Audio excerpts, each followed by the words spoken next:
संजय गायकवाड बुलढाण्यावाला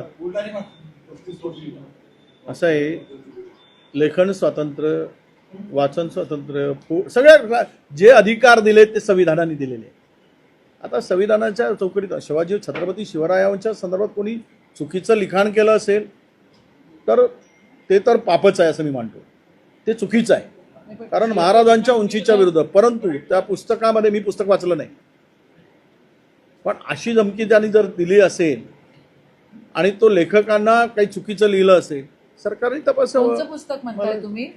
तुम्ही वाचलं? शिवाजी कोण होता ही वास्तविकता पानसरे साहेबांनी लिहिलेलं आहे. पानसरे साहेबांचं पुस्तक आहे ते. तुम्ही दुसऱ्याला काय म्हणताय धमकी दिली म्हणून? पानसरेने लिहिलंय,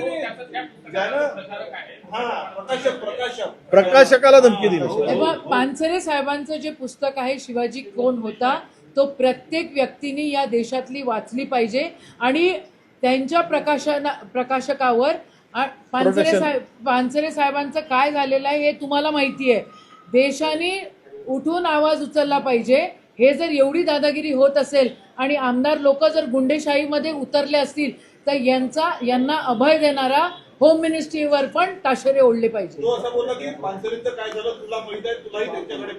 मग असं कसं पाठवणार? त्याला त्या प्रकाशकाला सरकारने प्रोटेक्शन दिलं पाहिजे. बिलकुल. आणि त्या आमदारावर गुन्हा दाखल केला पाहिजे.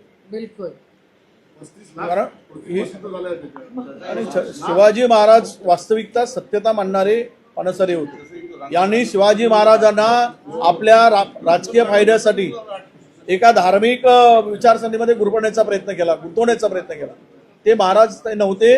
महाराज हे बहुजनांचे राजे होते, रयतेचे राजे होते. पण त्यांना त्यांचा हेतू साध्य करण्यासाठी त्यांनी ते जे चुकीचा इतिहास आहे, पानसरेंनी लिहिलेलं पुस्तक हे करेक्ट होतं, म्हणूनच आज त्यांना धमकी मिळते.